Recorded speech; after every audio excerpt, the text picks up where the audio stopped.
आज देखिए बांग्लादेश की क्या स्थिति बनी हुई है, उथल पुथल हुई है। वहाँ के प्रधानमंत्री बाग के भारत में शरण ली हुई। एक समय था जो हमारा बांग्लादेश पड़ोसी देश था, वहाँ पे भारत के भी कुछ लोग पढ़ने जाया करते थे तो कुछ व्यापार किया करते थे। लेकिन आज स्थितियाँ बदल चुकी। आज वहाँ के प्रधानमंत्री को ही शरण लेने हमारे भारत आना पड़ रहा है। अब सोच सकते हैं कि वहाँ की स्थितियाँ कितनी बेहाल है। हम दूर से ही आकलन करना सोच सकते हैं कि कितनी स्थिति वहाँ पे बिगड़ चुकी। आइए इसी मुद्दे पे चर्चा करने के लिए हमारे साथ हैं श्यामलाल जी, जो बता रहे हैं कि आखिर वहाँ की स्थितियाँ किस तरह से है। इनकी नज़र से बांग्लादेश में जो अभी तक इन्होंने अपने स्रोत से हासिल किया है जानकारियाँ, उन पे ही चर्चा कर रहे हैं। अभी बांग्लादेश के हालात को किस ओर देख रहे हैं सर? देखिए सर, हम तो हालात को देख रहे हैं, और बांग्लादेश हो चाहे श्रीलंका हो चाहे भारत हो, एक भारत का एक अंग था ये सब देश। लेकिन आज मैं कहना चाहता हूँ कि इधर उधर का बात न कर, इधर उधर का बात न कर, भारत देश महान है। और तानाशाह सरकार सुनो, शेख हसीना को क्या हाल है। केकरा के हल्लो हाय कहीं केकरा ठाईकू टाटा, केकरा के हल्लो हाय कहीं केकरा ठाईकू टाटा। आ मोदी जी बने हुए हैं शेख हसीना का दाता। देखिए आज जो बांग्लादेश का मुद्दा है कि वहाँ पर जितने हिंदू हैं, आज सुनने में हमको आ रहा है कि उनको साथ अभद्र व्यवहार किया जा रहा है, छेड़छाड़ किया जा रहा है, मंदिर का तोड़ फाड़ किया जा रहा है। तो जो भी सत्ताधारी, मैं तानाशाह सरकार का शब्द इसलिए लिया हूँ कि तानाशाही किसी को नहीं चला है। देश में देश का मालिक जनता होता है, इस चीज़ को सोचना भी चाहिए। हमारे कहने का मतलब है, मान लीजिए शेख हसीना जी 15 साल के कार्यकाल में कौन ऐसी भूल चूक उनसे हो गया कि आज जनता जो उनके खिलाफ हो गया। चलो थोड़ा के लिए मान लिए कुछ व्यक्ति गलत हो सकता है, लेकिन पूरा बांग्लादेश तो नहीं गलत हो सकता है ना। तो ये तानाशाही चला रही थी क्या से? देखिए ये तो जनता को जो सोचने वाला है, विचार रखने वाला है, उसको स्वयं पता है। आज शब्द हम यही कहेंगे कि आज मान लीजिए शेख हसीना जी में कोई ऐसा खमिया होगा तभी ये हाल हुआ, उनको दोस्त छोड़ के भागने पड़ा। पहली बात, आपने इतना दिन तक सरकार चलाया, फिर देश छोड़ के क्यों भागे? आप लोग तो वादा करते हैं, कहते हैं कि गरीब के लिए हम मर जाएंगे, मिट जाएंगे। ये कहाँ के सिद्धांत है? रह गया बात। देखिए थोड़ा बोलना बहुत समझना कि बांग्लादेश में जो हिंदू भाई फंसे हुए हैं, हमारा देश का सत्ताधारी, कोई भी सत्ताधारी हुई, मान लीजिए कि आज हिंदू धर्म पर विचार रखते हैं, बहुत ज़्यादा विचार रखते हैं, तो ये समझिए एक तरफ आप रोहिंग्या मुसलमान को नफरती बताते हैं, और शेख हसीना जी वो क्या हैं? खैर वो प्रधानमंत्री है, इस पर मैं ज़्यादा बात नहीं रखूँगा, क्योंकि थोड़ा थोड़ा बात के लिए मुद्दा बना के कहाँ से कहाँ पहुँच जाता है सर, आपको खुद पता है। सोशल मीडिया के माध्यम से सब कोई देख रहा है। लेकिन रह गया बात वहाँ जनता को। आज देखो हिंदू का भक्त बनने वाले यहाँ जो है, बिहार हो चाहे पूरा भारत हो, आप लोग का देखिए कहने से कुछ नहीं होगा। आप सही में हिंदू धर्म जानते हैं, मानते हैं, तो आप फ़ौरन जाइए बांग्लादेश, आ जाके वहाँ पर खड़ा होके आप जो विचार कीजिए कि हाँ क्या दिक्कत हुआ, नहीं दिक्कत हुआ। इस पे कोई राजनीतिक दल बात नहीं करेगा। आज देखिए कांग्रेस के नेता बोले हैं कि यही हाल जो है भारत में होगा। भगवान न करे कि वो हाल हो। भारत में ऐसा संभव है सर किसी भी स्थिति में? देखिए संभव भगवान न करे कि ये हाल हो, लेकिन हमारे देखने के हिसाब से मैं भी देख रहा हूँ, सुन रहा हूँ, जान रहा हूँ। आज जगह जगह देखिए किसान आंदोलन है। मान लीजिए एक युवा का पेपर लीक होता है, युवा पढ़ाई लिखाई करके अपना मुकाम पर पहुँचना चाहता है, उसको पेपर जब लीक हो जाएगा, इतना पैसा गरीब घर का आदमी चाहे मीडियम क्लास का आदमी पढ़ लिख के पैसा लगा के और बालू ढोने का, ईंटा ढोने का काम करेगा। पेपर लीक हो जा रहा है, इसका संज्ञान कौन लेगा? सरकारें न लेगा। इसलिए मैं कह रहा हूँ भगवान न करे ये सब अनहाल हो, लेकिन वो पूरे दुनिया में सोशल मीडिया के माध्यम से सब कुछ देखा जा रहा है। कट्टरपंथी लोग के ज़्यादा उग्रता दिखा जाता है। जिस देश में कट्टरपंथी लोग ज़्यादा होते हैं, चाहे किसी भी धर्म में, वहाँ पे इस तरह से ज़्यादा माहौल को क्रिएट करना आसान हो जाता है। सर देखिए, कट्टरपंथी चाहे जो समुदाय हो, हमारे कहने का मतलब है कोई सरकार यदि सही रहे, अपना सही ढंग से काम कर दे तो कहीं कुछ नहीं, बहुत ऐसा अपराध है जो रुक जाएगा। लेकिन ये अपने जो है सत्ता के मलाई खाने के चक्कर में ये सब कुछ नहीं करे। देश के हर एक देश के ले लीजिए, आज देखिए, मान लिए आज तो मुद्दा उठा है बांग्लादेश का, श्रीलंका के ले लीजिए, पाकिस्तान के ले लीजिए, इस पर राजनीति खूब कस के होता है। लेकिन सोचना भी चाहिए, ये हिंदुस्तान का एक टुकड़ा है, एक समय टुकड़ा था। इस पर विचार करो, गौरन विचार करो।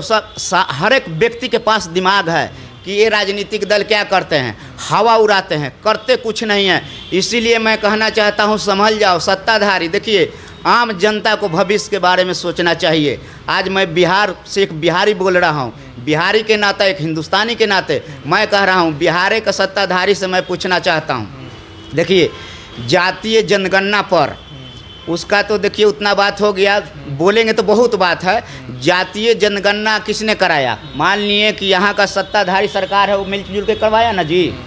सब कुछ करवाने का बावजूद जब केंद्र में शामिल हुए, राज्य में शामिल है, लेकिन फिर भी अधिकार बिहार को नहीं मिल रहा।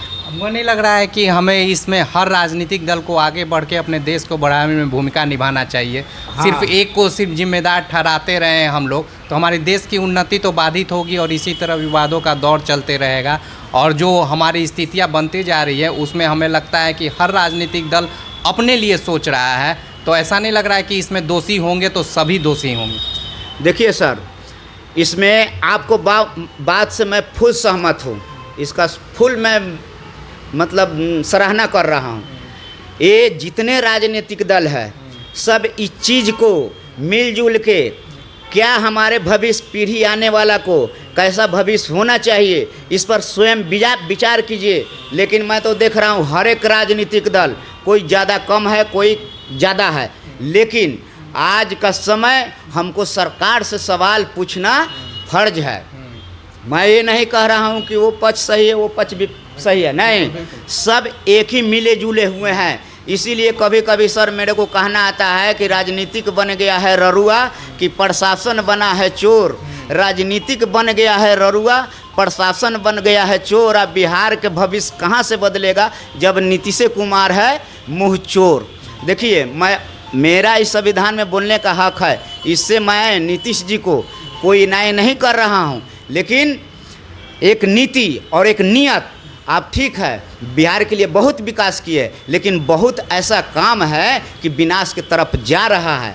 आज देखिए, यहाँ पर कोई कलाकारी हो, किस हिसाब से हमारे माता और बहन को कान तक गाना जाता है, कैसा कैसा आप लोग गाना निकालते हैं, ये भी चीज़ सोचा करो। ये हिंदुस्तान है, सोने का चिड़िया, इसलिए हिंदुस्तान को कहा गया। हम बात कर रहे थे बांग्लादेश में। हमें लग रहा है कि सवाल हमेशा सत्ता से होनी चाहिए। राजनीति में सत्ता किसी का भी रहे, अगर निरंकुश होगा तो जनता को सवाल करना चाहिए।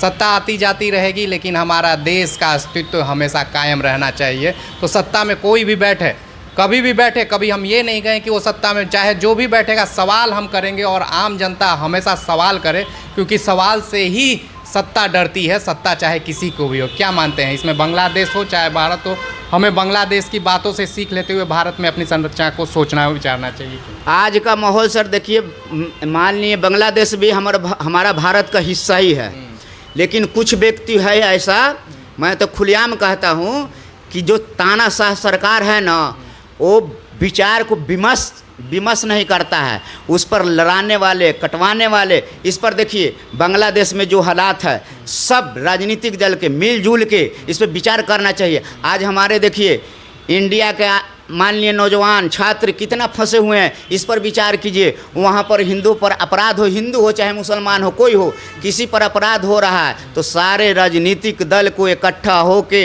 इस पर विचार करना चाहिए। आज देखिए हमारे भारत को और बांग्लादेश में लाखों अरबों का मान लिए एक व्यापार होता था। ये चीज़ को सोचिए, मान लिए इस पर विचार नहीं करेंगे तो सबको जाएगा। और देखिए नेता शाह को अब मैं तानाशाह इसलिए कह रहा हूँ कि उसमें गरीब मजदूर का भी पैसा लगा हुआ है। इस पर विचार कीजिए कि भारत को हमको आगे में है कैसे ले जाना है। आज सत्ताधारी से सवाल पूछा जाता है तो हमको 90 पीछे, 80 पीछे, 70 साल पीछे ले जाते हैं। आप कहते हैं कि नहीं मैं आगे का ध्यान दे रहा हूँ, लेकिन ये सब मुद्दा छोड़ के आज स्वयं विचार कीजिए, चाहे कोई राजनीतिक दल हो। अभी बांग्लादेश में दो हालात हैं, जैसे एक तो जो हमारे देश के व्यापार करते थे व्यापार को तो ख़त्म ही कर दिया, और ख़ासकर हिंदुओं पे ज़्यादा वहाँ पे दबाव, मंदिरें जला दिए जा रहे हैं। इस पे आप क्या कहेंगे? एक तरफा एक तरह से जो भी वीडियो ये आ रहा है, अभी आप सोशल में देखिएगा तो हिंदुओं पे अत्याचार करना, इसमें कौन लोग शामिल होते हैं? सत्ता तो ठीक है पलट दिया गया, लेकिन इस तरह के व्यवहार में कौन लोग शामिल हो जाते हैं? देखिए सर, मेरा जहाँ तक नॉलेज ये है कि मान लीजिए शेख हसीना जी यहाँ पर आई, पहले जब दंगा उंगा हो रहा था तो 4 मंदिर को सुना गया, हमने सुना कि हाँ भ्रष्ट किए हैं, लेकिन यहाँ आने के बावजूद अमेरिका से उनका वीज़ा रद्द हो गया, इंग्लैंड से भी उनका इनकार हो गया, ठीक है ना। तो यहाँ रहने के उपरांत वहाँ पर जो और है हिंदू धर्म पर अत्याचार हो रहा है, तो इस पर हम क्यों ना विचार करें? क्यों विपक्ष को कहें कि तुम गलत बोल रहे हो, चाहे सही बोल रहे हो, चाहे सत्ताधारी हो चाहे विपक्ष हो, ये बैठ को समिति बनाओ कि हाँ हमको शेख हसीना जी को यहाँ पनाह देने से वहाँ पर अपराध बढ़ रहा है कि घट रहा है। ये सब चीज़ राजनीतिक दल सब कुछ हट के और इस पर स्वयं विचार करो, नहीं तो एक से एक इंसान यहाँ बैठा है, सबका देखो मत अलग अलग है, सब अपने अपने तरफ से विचार रखेगा, इसमें सरकार को इनकार होने का कोई ज़रूरत नहीं है। अभी हम जो बात कर रहे थे, अभी की जो हालात बनी है ना, हमें उनसे सीख लेने की ज़रूरत, सोचने विचारने की ज़रूरत है। और ये दायित्व सिर्फ एक राजनीतिक दल का नहीं है, बल्कि सामंजस्य बैठाने के लिए इस पर विचार करिए, सर्वदलीय बैठक को बुलाइए और तब सोचिए कि क्या निर्णय लेना है ताकि सबकी सहभागिता हो।